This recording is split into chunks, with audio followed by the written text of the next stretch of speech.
So here we are for the first webinar of Varta Trust in a conversation with Debjyoti Ghosh, a lawyer, Varta volunteer, and uh, with the University of Pretoria, post-doctoral researcher with the University of Pretoria in South Africa. We've had a bit of a trouble with the internet, but we are still going ahead with recording this conversation. Uh, if people join in as we go along, they're welcome. Otherwise, we will anyways have the recording of the conversation. So, Debjyoti, thank you so much uh, for Thank you for having joining me, in, Pawan. and yeah, uh, we have uh, about 40 minutes in hand, but let's see. We will keep it open ended depending on how far the conversation goes. So, Right.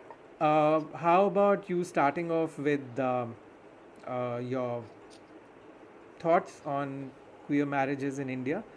What do you have to Yeah. say So, about the socio legal perspectives? um, so I've got a little slideshow ready in order to go through particular points. But before I do, I would just like to speak about my personal experience slightly. As a person who identifies as a member of the queer community of India, I have been through my own fair share of highs and lows when it comes to dealing with the legal system. And I'm married to a Brazilian man, and our marriage is recognized in Brazil, but it is not recognized in India. So I have had to go through many of the trials and tribulations that I'm going to be speaking about.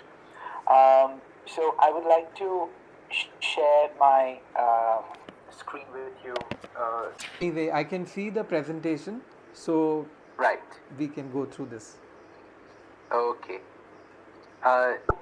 Today we're going to talk about marriages under the Indian rainbow while looking at the legal uncertainties around LGBT plus partnerships and marriages in the Indian context. As we know, Section 377 of the Indian Penal Code has been in the news for a variety of reasons, and that includes the way Bollywood has also used it recently in a film. And there was a certain misinformation which was sent out saying that gay marriages are allowed in India. Now we're going to talk not just about gay marriages, but all marriages under the spectrum, so to say. So just speaking about Section 377, we more or less all know that essentially it said, like quote unquote, unnatural offences, whoever voluntarily has carnal intercourse against the order of nature with any man, woman, or animal, shall be punished with imprisonment for life or with imprisonment of either description for a term which may extend to 10 years and shall also be liable to fine.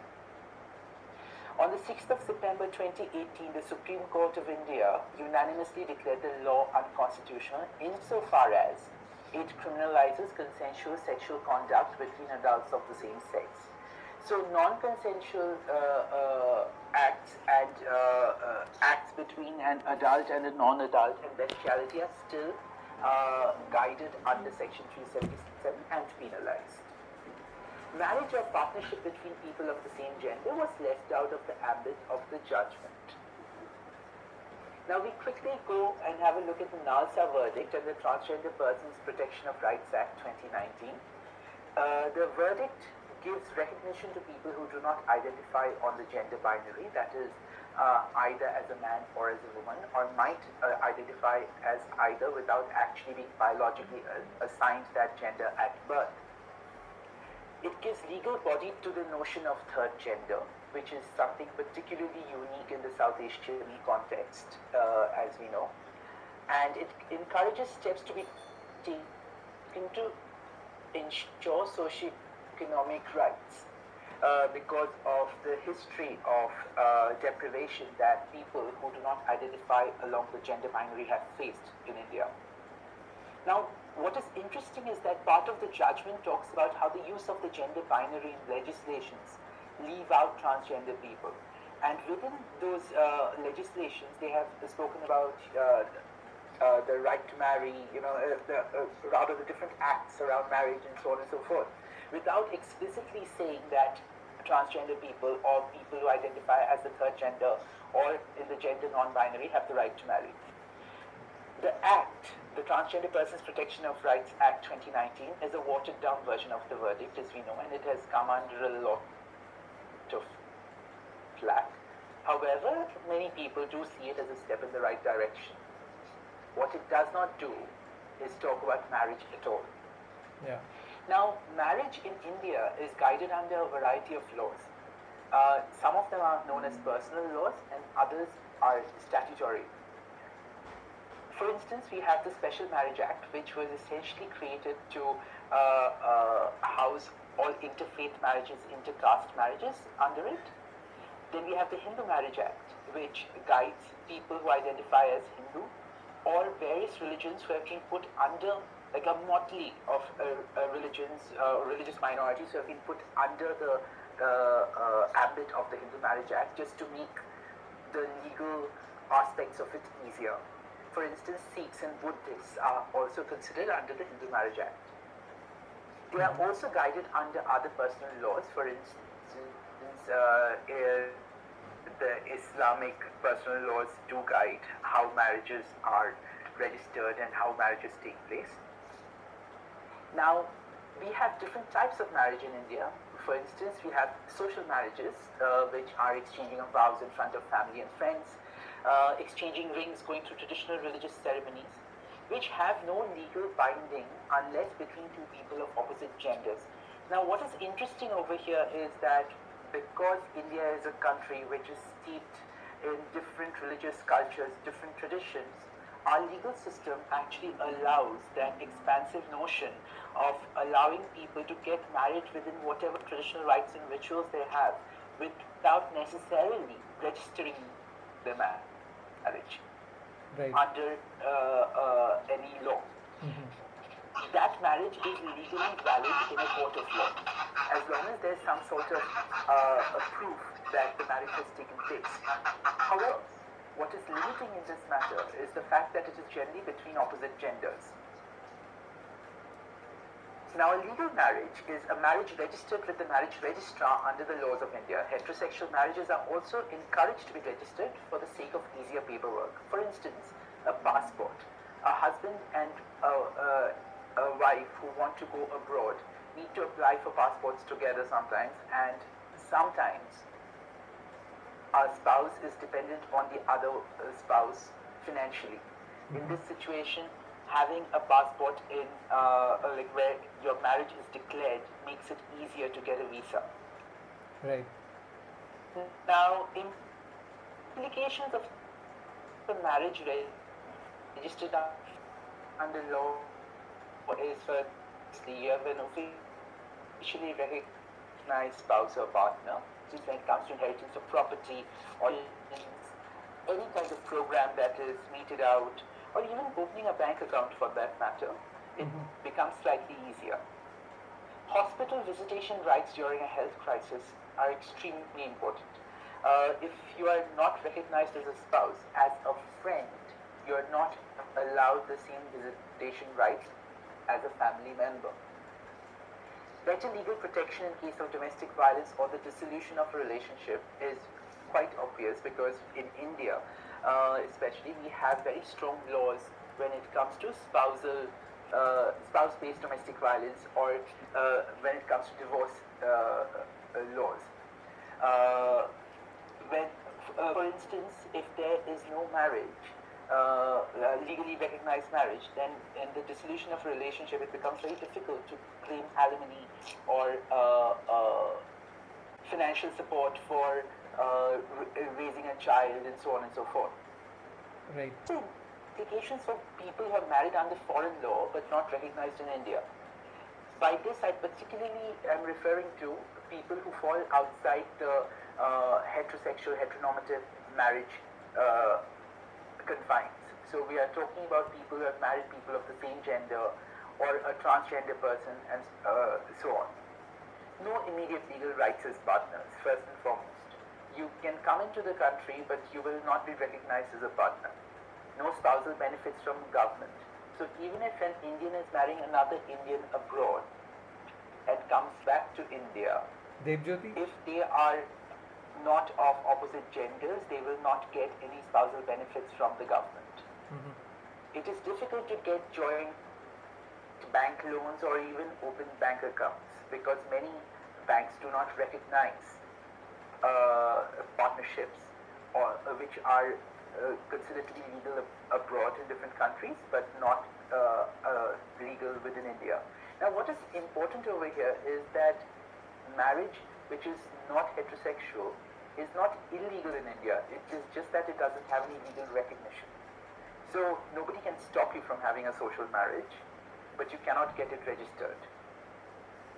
It is difficult to get housing in certain cases. Many landlords often want so-called well-settled married couples to come and stay in their homes, thinking that it is going to be easier to deal with as far as their neighbors are concerned and as far as domesticity is concerned.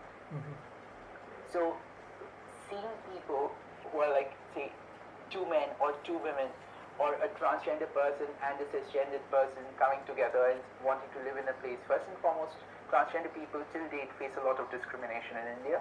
It becomes very difficult for them to get housing in good localities, safe localities where they may feel safer than they would in, say, lower income areas or fringes of society for that matter. So if two men, two women or a transgender person with her partner is trying to look for housing, they may be discriminated against.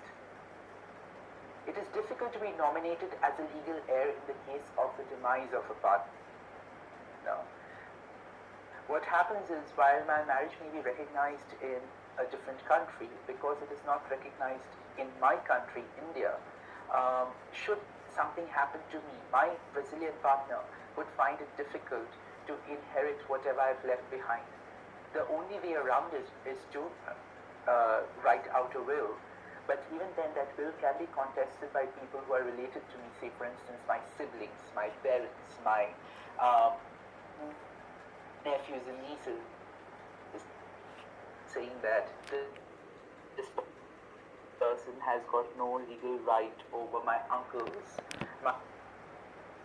So if married to a foreigner, the partner requires a temporary visitor's visa as opposed to a spousal visa, which is always given in the case of heterosexual marriages. You have to apply for it, of course. There's a particular way of going about it. But it is totally out of bounds when it comes to people who are married to people of the same gender, so far. Now, there are various directions in which the Indian legal system is going, because I'm sure you know, and many of our many of the people in our audience also know that the Indian legal system has a Supreme Court at its helm. There are states and union territories that we have. The high courts have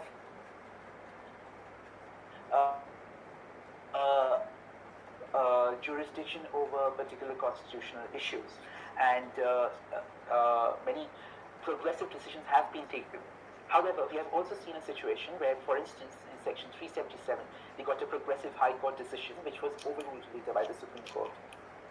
In 2018, the High Court in Chennai decides on the notion of bride under the court and ruled that the construction of the word bride could not be static and it had to be interpreted as per the current conditions.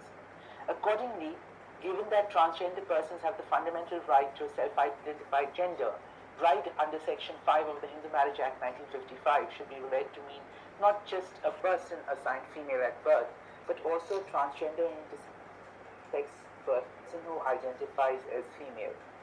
Now, what was interesting about this case is that Arun Kumar is a cisgendered person and his spouse Srija was identified as intersex at birth and was given, if I remember the details correctly,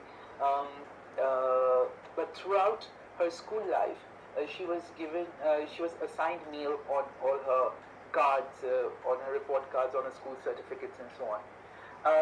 Which was a very interesting situation where, in the future though, like as Srija grew up and became an adult, her identification papers all showed her as transgender. Now, Arun Kumar and Srija are a couple who also married outside their own castes and subcastes. And Right. there was a particular award being given by the government for marrying outside one's caste and marrying into a depressed caste. And this is how the case actually came about. It wasn't about just recognizing the marriage. So the registrar had essentially said that they could not register the marriage because the temple where they got married was not giving the right papers. By the time we get to the High Court in Chennai, the High Court in Chennai gave an extremely progressive decision, stating that people entering into a marriage under the Hindu Marriage Act, the word right has to be constructed in a particular way which is expansive. It went on to say that transgender people have been historically discriminated against. There are a lot of things that need to be done. It also went on to say that intersex children should not be surgically altered at birth, and they should be allowed to grow up and manifest their gender in their own way. And it once again differentiated between sex and gender. It upheld various aspects of the NALSA decision. Now, as late as 2020, as in this particular year, there's this gay couple in Kerala who are touted as the first official gay married couple of Kerala. They sought to get their marriage recognized under the Special Marriage Act of India, which does not explicitly disallow unions between non-opposite gendered people. Now, Sonu and Nikesh Puskaran, they got married in a temple outside the Guruvayur temple in Kerala in 2018. And throughout this period of time, they have been trying very hard to get their marriage recognized and get some legal officiation around it, but without any avail. Now, what's interesting is that while transgender people are being allowed by state, now this is very specific to Chennai High Court, right? Transgender people are being allowed to enter into a marriage where they are actually getting into the confines of what is considered to be a legal gender binary. When the moment it steps out of the gender binary, for instance in the case of Sonu and Nikesh, it becomes very difficult. So the Kerala High Court has gone and asked for the views of the state and central government on the matter. Now the problem is here. What if the Supreme Court of India overrules the state High Court's decision? Would that marriage become null and void? Or would the Supreme Court of India suddenly say that, okay, fine, we will allow this in this particular case, but we cannot allow various cases to come ahead in the same manner? Because there was a situation where after Section 377 was read down, a particular appeal was filed at the Supreme Court of India talking about different fundamental rights and socioeconomic rights for people who are attracted to same-gendered people. That was overruled at that. Not overruled, that was thrown out at that point of time, saying that it wasn't yet the time for it. Now, what is the way forward in this situation? Should we just carry on sporadically filing cases on the basis of any matter that comes up, or should we actually have a concerted effort where there's a class action suit or public interest litigation where multiple queer people come together saying that, okay, our rights are being differentiated, we are not being given equal rights? Because let's face it, in a place like India, it is very difficult for single people to adopt. It is easier for married people to adopt. It is easier for married people to have children, to have a family, the typical construct of family that we look at. Of course, it is not necessary to have children to have a family, but what if I want to have a child? What happens then? And should I be given the right to adopt a child as a single parent? what happens to my spouse? Say the spouse I've married in a foreign country. What right does that spouse have over my child? Mm-hmm. Is the spouse going to be a guardian? Is the spouse just an external individual who has got no right in how the child is nurtured and brought up? Multiple questions come up over here. So while this presentation is just to encapsulate the immediate feelings of the movement, it does not do justice to the ground level realities that people have to face within the binary and outside the binary. India is not unique in this manner, in this matter, insofar as there are a lot of transgender people who, once they undergo sexual realignment, gender realignment surgery, they do not identify as trans anymore. Now, in this situation, what the Chennai High Court said about, how the notion of bride needs to expand in order to include transgender women, kind of plays into the gender binary. And the fact that there are trans people who are not necessarily a part of an active part of the queer movement, who would like to lead their lives and just go on with their lives within whatever legal framework is available. Chintan, I see you cannot hear me properly. Okay, then, Pawan, can you hear me? Yes, I'm here. All right. So I will carry on talking, and you can edit and record and splice and whatever. Yeah, this is getting recorded for the moment. Right, right. So in this situation, what lands up happening is that the moment a court gives a decision where you are relegated to the gender binary, for trans people this might be some relief, some recourse to the hundreds of years of injustice that has been done to them. But at the same time, when it comes to non-trans people, cis people who do not identify with the sexual normativities that we see in society, it becomes very difficult for them. Because while we are looking at a larger queer umbrella, we have to take into account the different politics that we have for each of the groups and subgroups. Keeping that in mind, looking at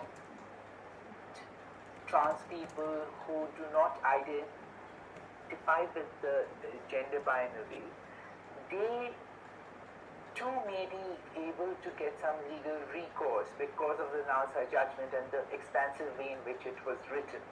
However, the same cannot be judgment of Section 377 judgments of the Supreme Court of India. For instance, the right to privacy, then the Hadia case. All these cases can be brought together, and once again legal recourse can be sought, saying that okay, this is how it's been built up, and we have the right to marry whoever we want. Now what do we do? What law do we marry under? So I hope that answers your question for now. But do you think that was satisfactory for now? Or would you like me to expand on any particular point? Yeah, Debjyoti, you had mentioned in the outline that Indians who get married under same-sex marriage laws in other countries, they have a problem when it comes to perhaps coming back to India or living in India. Could you elaborate a bit on that? Yes, for instance, given the fact that there is no spousal or marital recognition of same-sex marriages in India under law, what happens is when it comes to getting any kind of legal paperwork done, it becomes very difficult. First and foremost, let's look at it from the perspective of a person, an Indian person who's married to a non-Indian. You need a visitor's visa every time you come into the country to visit, say, your in-laws. You want to visit your spouse who may be working in India right now. You do not get a spousal visa, okay? Secondly, when it comes to inheritance matters, because there is no recognition of same-sex marriage, my same-sex partner may not be allowed immediately to inherit whatever I leave behind. I cannot die intestate, that is without a will, and think that my partner is going to inherit everything. Even if I leave a will, that will can be challenged in the courts by anyone who is related to me. Now, all these aspects are just about inheritance. Then we come to the day-to-day aspects. We cannot open a bank account together in most governmental banks. Right. Okay. Now, in private banks, the good thing is that in the drop-down menu, they also have the word partner included, which was quite wonderful, and that's something that I experienced myself when opening an account with one of the Indian banks. And while the agent himself wasn't aware of it, I made him aware of it, and he was perfectly happy to go along with it. Now, not everyone can afford to go to a private banking service because it's much more expensive. For a common lay person, it becomes very difficult. And on top of that, it becomes all the more difficult when it's a foreign citizen that you're trying to register as a nominee in your bank account. When it comes to insurance, it works in a similar manner. You may have a nominee, but it can be challenged, saying that this person is not related to you at all. How is it possible that this person should inherit whatever insurance amount you have? When it comes to pensions, if I have a government job or if I have a provident fund from which I am receiving a particular income, which should go to my, say, widower on my demise in general heteronormative circumstances, will not come to my spouse directly. So this becomes easier if it's an opposite gender marriage which is done abroad, because it is automatically recognized in India. Right. That automatic recognition is not existing for people who are in same-sex marriages. Or even say a trans person, say in Berlin, decides to get into civil partnership with another trans person. And one of them is an Indian citizen. They will have to come and go through the entire rigors of what Srija and Arun had to go through in whichever state one of them is from, in order to make sure that the other person gets rights. But then you have to also think about the fact that the court might limit your gender notion to the binary, because they will try and fit you within the bride or the bridegroom. Right. You know, so there are a lot of nuances over here. It is very difficult to explain everything at one go, because there are so many different aspects when it comes to adoption, when it comes to raising a family of kinship and inheritance and day-to-day workings, bank loans. Everything becomes problematic. One of the things that I often suggest people to do is to buy property together. It becomes difficult to alienate at least your half of the property. So for instance, even if I'm paying for it, if my partner and I buy it in our joint names, at least on my demise, I can rest assured that at least half of the property will go to my partner. Right. But how many people can afford to do that? You know, we are talking about a country where most people live on inherited property because it is so difficult and so expensive to buy new property. You know? And even if you do, it is generally on equal monthly installments. There are so many different aspects of the economy that we have to take into consideration. And you do not get the benefits of having a joint bank loan, you know, as a housing loan that you would get if a husband and wife were to apply for it. It's a better interest rate, it's a longer period. All these aspects are there. Does that answer your question? Yes, yes. It does answer a lot and then opens up many other questions. But then... it's a Pandora's box. Yes, exactly. Let's face it, you know. So we have, anyways, we have limited time. We've struggled a lot with the technology today, and the internet is not at its best. But we're going to have this audio available. What I would request is that do you have something to say to sum up the matter of queer marriages in India, which is what is the most important message that you would want to give out to a whole lot of queer people out there? Because they have all these, a lot of people have a lot of misinformation. Hopefully, some of it has been cleared through what you have presented today, but they still hold on to a certain romantic idea of what might be possible. So, can you sum that up Yeah. in 2 lines or 3 lines?